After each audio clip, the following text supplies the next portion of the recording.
Hey Sinister Squad, thanks for watching Sinister Stories, you all are the best. If you've got creepy places that would make a perfect setting for a rules-based horror story, drop them in the comments below. I'm always looking for fresh, terrifying ideas.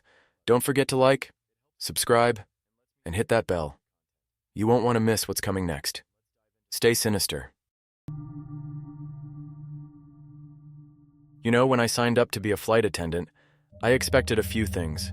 Jet lag, cranky passengers, and the occasional baby screaming its lungs out at 30,000 feet. What I didn't expect: a creepy-ass list of rules tucked into the back of the crew manual, accompanied by a wink from a senior attendant like we were all in on some big joke. "Welcome aboard Flight 273, Sarah," Liz, the lead attendant, said with a grin that felt a little too wide. "First time on the Chicago to California route, huh? Don't worry, it's a smooth ride. Just remember the rules." Yeah, the rules. At first, I thought they were part of some hazing ritual. You know, like how office people prank the new hire with fake tasks. But this list wasn't funny. In fact, it was downright unsettling. The list of rules. If you hear knocking from the cargo hold mid-flight, do not open the hatch. Between 2:30 and 3 a.m., a man in seat 14B may try to speak with you. Ignore him. Never look directly into the cockpit after midnight. If the door is open, close it. If the seatbelt sign turns on 3 times in a row without turbulence, find Liz immediately. Most importantly, if a passenger without shoes walks to the bathroom after midnight, don't let them return to their seat. Ridiculous, right? The rest of the crew seemed chill. There was Mike, the jokester who had been flying for years, and Tara, a sarcastic brunette who loved to gossip. Liz, of course, played the mysterious veteran card. "Come on, Liz," I said, laughing nervously. "What's with the horror movie rules? You trying to freak me out on my first overnight flight?" Liz just smiled, but it didn't reach her eyes. "Just follow them, Sarah. You'll see why." The flight started like any other. Passengers boarded, some smiling, most grumpy. There was a couple arguing about their window seat, a teenager glued to his phone, and a businessman who looked like he hadn't slept in weeks. Nothing out of the ordinary. Mike cracked jokes while serving drinks. "Hey Sarah, bet you $20 that guy in 14B snores louder than the engines." I laughed. "You're on." Everything seemed normal, too normal.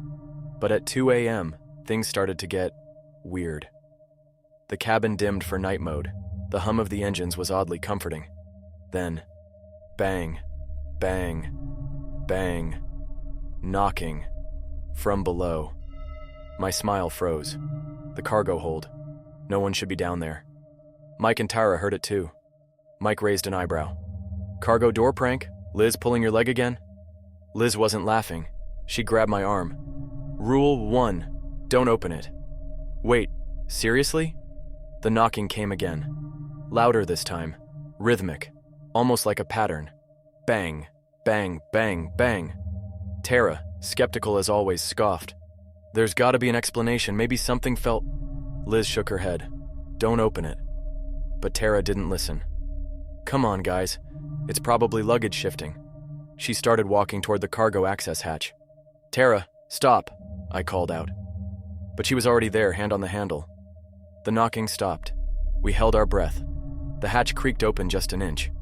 Something whispered. I don't know how else to describe it. A cold, breathy whisper that seemed to seep into the cabin air like fog. Tara froze.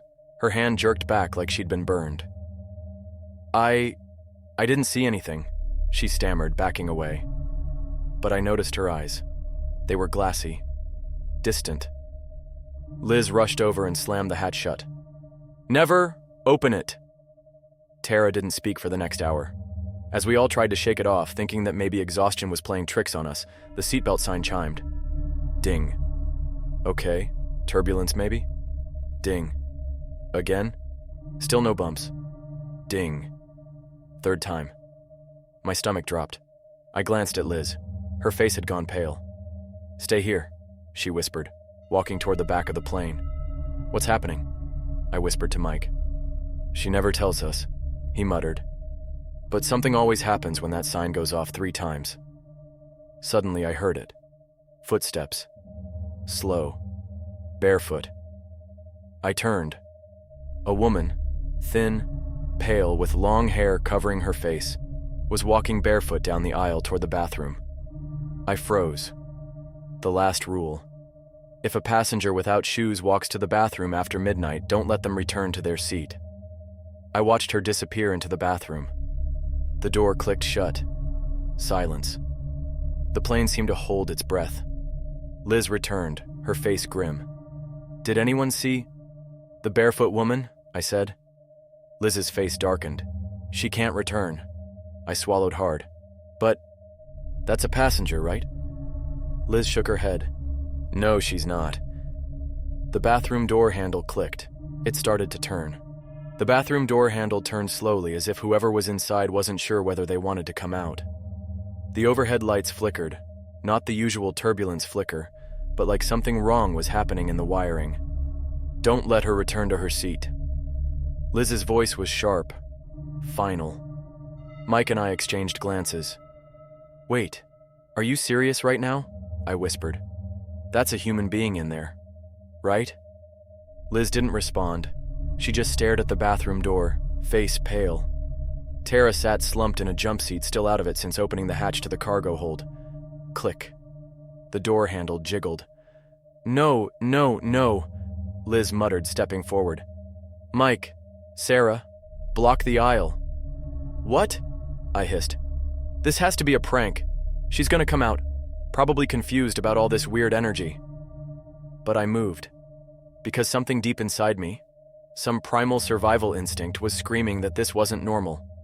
The door creaked open an inch. I caught a glimpse of her face, and instantly wished I hadn't. It wasn't the woman who walked in there. This thing had the same hair, but the skin was wrong. Grayish, sagging in places like it had been stretched over a frame that wasn't built for it. The mouth too wide, an almost perfect grin cutting across where cheeks should have been. Teeth long and jagged. I stumbled back. Nope, not a person. What the hell is that?" The thing stepped forward. Liz raised her hand. "You can't go back." Her voice trembled, but she stood firm. The thing tilted its head. It was like watching a glitch in a video, unnatural and jerky. And then it spoke. But it wasn't a voice, it was every voice. All at once. "Seat 14 is waiting." The overhead speakers hissed to life with static. Ding. The seatbelt sign chimed. Once, twice, 3 times. The thing grinned wider. Liz turned to me. "Sarah, get to the cockpit. Now." "What? Why? I'm not supposed to look in there after midnight." "It's open. It shouldn't be. Close it." Now I turned, and sure enough, the cockpit door, which had been locked, was open. The overhead lights dimmed further. The thing in the aisle took another step forward. Mike grabbed my arm. "Go, we've got this." I didn't argue. I sprinted up the aisle. As I passed row 14, I couldn't help but glance at seat 14B. Empty. But it wasn't supposed to be. Reaching the cockpit, I hesitated. The door was wide open. "Hello?" I whispered. No response. I peeked inside. The seats were empty. The instruments flickered, altitude readings bouncing erratically. And standing in front of the console, back turned to me, was a man in an old-fashioned pilot's uniform. "Sir?" I said. No answer. I remembered the rule. Never look directly into the cockpit after midnight. If the door is open, close it. But the door was already open. Did that mean it was too late? The man shifted slightly. I caught a glimpse of his face in the reflection of the console. There were no features, just smooth blank skin where his face should have been. I slammed the cockpit door shut. The lock clicked into place. Immediately, the seatbelt sign chimed again. Ding, ding, ding. The whole plane lurched like we'd hit a pocket of turbulence, except there was no turbulence. I stumbled back down the aisle. Mike was standing in front of the thing that had come from the bathroom. But the thing was different now. It had moved to seat 14B, sitting there. smiling that impossible grin. It buckled itself in. Liz's voice cracked. "It's taken the seat." What does that mean?" I gasped. Liz shook her head slowly. "We're not supposed to let them return, because if they do..." The engines roared. The cabin lights went completely dark. Over the intercom, a voice, low, garbled, and not the captain's, spoke one word. "Descent." I looked at Liz in panic. "Descent? We're nowhere near California. We won't be landing there." The plane dropped, not like normal turbulence. This was a plunge. Passengers screamed. The thing in seat 14B smiled wider. And then I heard it. Knocking. From the overhead bins. The plane dropped again, like we'd hit an invisible cliff. Passengers screamed, oxygen masks dangled from above, swaying wildly. But I wasn't looking at them. No, I was staring at seat 14B, the thing that wasn't a passenger, still strapped in, grinning with its too wide mouth. Those long, jagged teeth gleamed in the dim emergency lights. It was enjoying this. Bang, bang, bang. The knocking came again, but this time from the overhead bins. "That's impossible," Mike muttered, eyes wide. "There's no room for..." Bang, bang, bang. The bin above row 14 rattled violently. I grabbed Mike's arm. "Don't open it." He nodded quickly, backing away. Liz was at the intercom, frantically flipping switches. "This is Liz from the crew. Captain? Anyone in the cockpit? We're descending without clearance." Nothing but static. And then... "Descent authorized." A voice, deep, not human. The plane shuddered. The thing in 14B leaned forward, tilting its head toward me. Its mouth opened, but the sound that came out wasn't a voice. It was the knocking. "Sarah," Liz snapped. "You followed the rules, right? You closed the cockpit door?" "Yeah, I slammed it shut." Liz exhaled shakily. "Good. That buys us some time." "Time for what?" I yelled over the screaming passengers and the roaring engines. Before Liz could answer, ding! The seatbelt sign chimed. Once, twice, 3 times. Again. The thing in 14B unbuckled itself. It stood. Liz's face went pale. "No, no!" "What? What's happening?" I cried. "It's not supposed to move once it sits back down." The thing took a step into the aisle. Passengers shrank back, but no one screamed at it. It was like they couldn't see it, but we could. Suddenly, the intercom screeched. "Approaching final destination." The voice wasn't the captain's. It wasn't anyone's. It was the same voice that came from 14B's mouth. The windows darkened. Not night dark. Pitch black. Like there was nothing outside. No sky. No stars. No earth. "What's going on?" I shrieked. Liz gripped my shoulders, her knuckles white. "We're not descending toward California." "Then where?"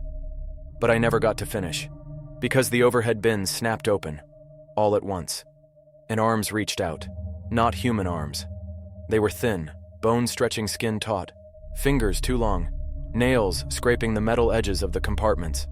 They clawed the air, reaching, grasping for something, or someone. Tara, who had been silent for so long, suddenly screamed. "They're looking for replacements!" We turned. She was standing near the back of the plane, tears streaming down her face. "Tara, get back here!" Mike yelled, but she was staring at the thing in 14B. It tilted its head toward her, and the arms from the overhead bins reached in her direction.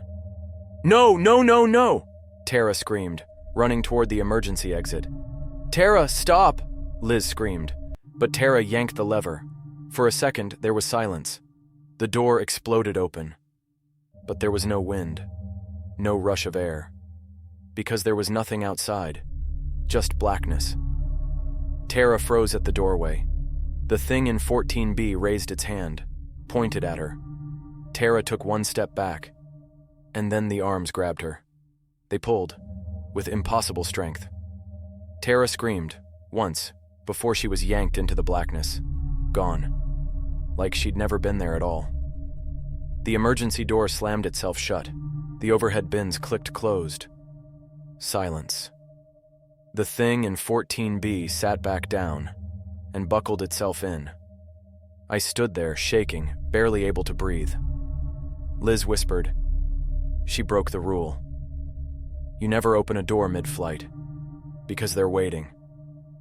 The plane steadied, the descent stopped, the windows cleared, and suddenly, we were back, flying over California, like nothing had happened.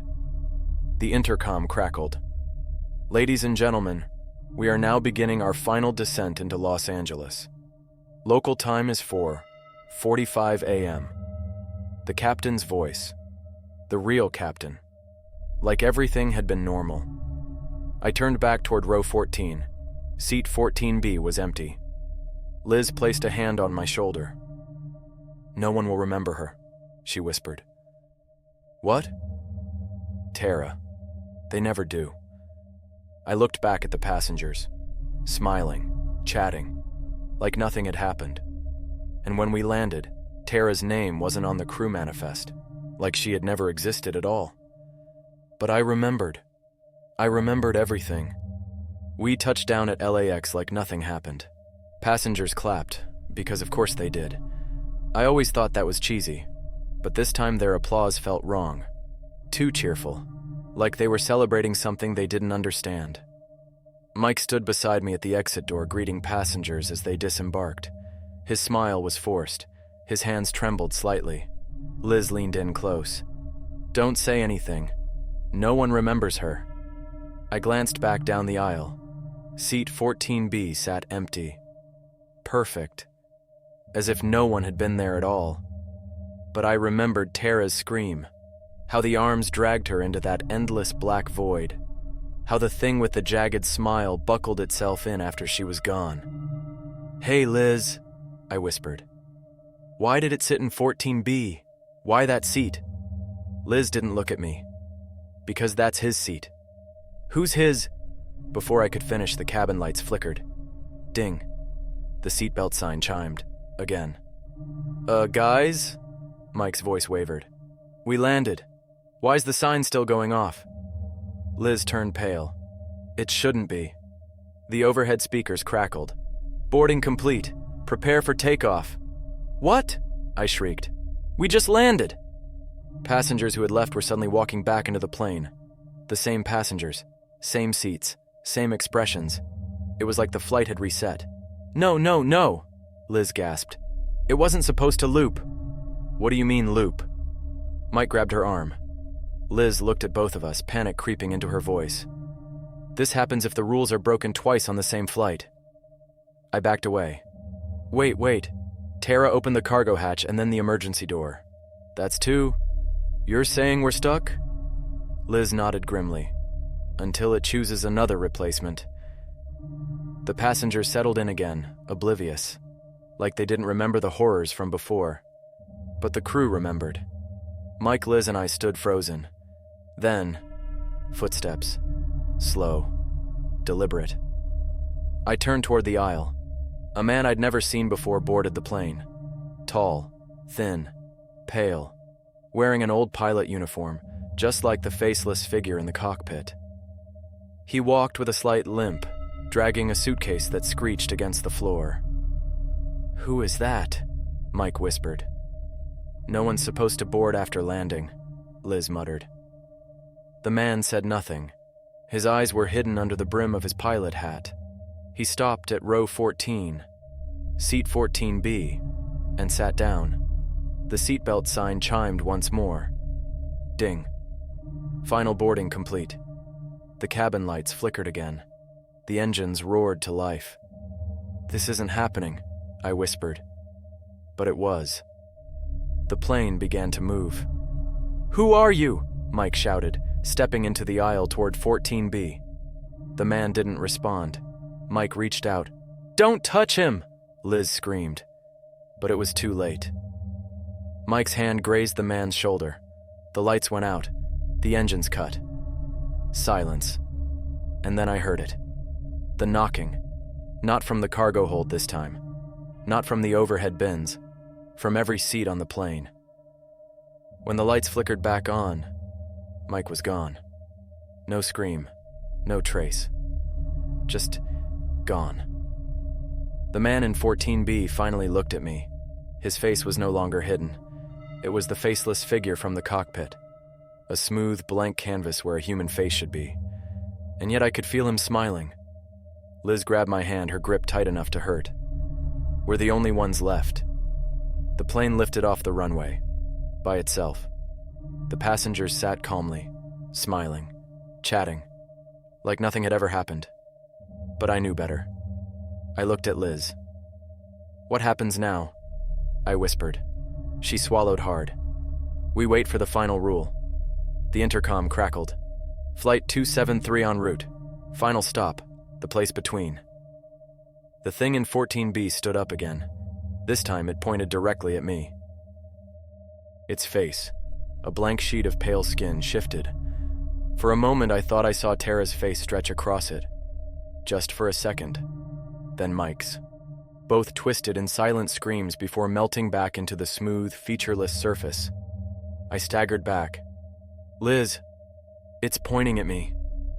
Liz didn't respond. She was staring out the window. Her face had gone pale. I turned and looked too. There was no sky, no stars, no earth, just gray. Like we were flying through fog, but thicker, heavier. It pressed against the window almost like it was watching us. The overhead lights dimmed. The passengers, who had been laughing and chatting like nothing was wrong, went silent. All at once. Their heads turned toward me. Every single one. Expressionless. Eyes wide. Waiting. Ding. The seatbelt sign chimed, but this time the sign didn't show the little seatbelt icon. It showed a single word. Choose. "What? What does that mean?" I whispered. Liz finally turned to me, her expression hollow. "It means it's your turn." The intercom crackled again. The voice that wasn't the captain's spoke. "One must stay." "No," I whispered. "No, no, no." I backed down the aisle. Seat 14B's occupant stepped forward. Every movement was jerky. Wrong. Like a puppet being yanked by invisible strings. It pointed at Liz, then back at me. Liz swallowed hard. "It always comes down to two. Two crew members, one goes back, one stays here. The place between." I finally understood. This wasn't a normal flight. It never was. This plane wasn't meant to fly from Chicago to California. It flew between here and there, between life and whatever this was. "Choose," the voice whispered again, this time echoing from every speaker, every seat, every corner of the plane. The thing in 14B stepped aside, gesturing toward the cockpit door. It was open again. Beyond the cockpit, not the usual control panels, but a swirling void, gray and endless. Liz looked at me, her eyes glistening. "I've been on this route for years," she whispered. "I never broke the rules. Not once, but I never chose either." She gave me a sad smile. "You still have a life to get back to.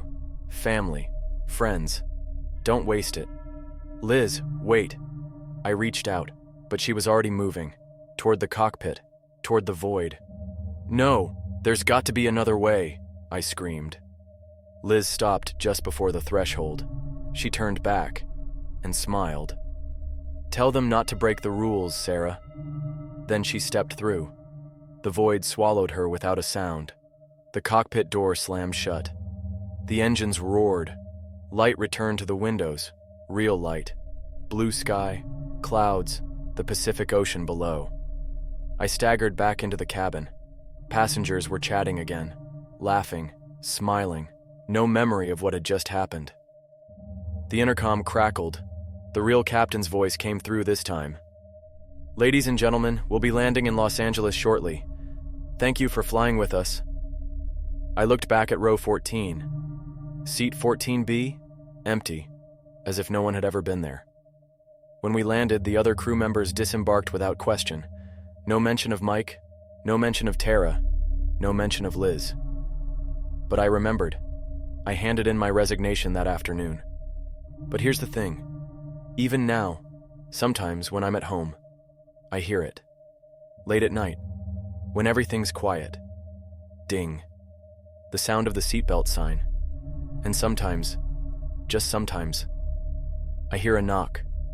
Bang, bang, bang, from somewhere below.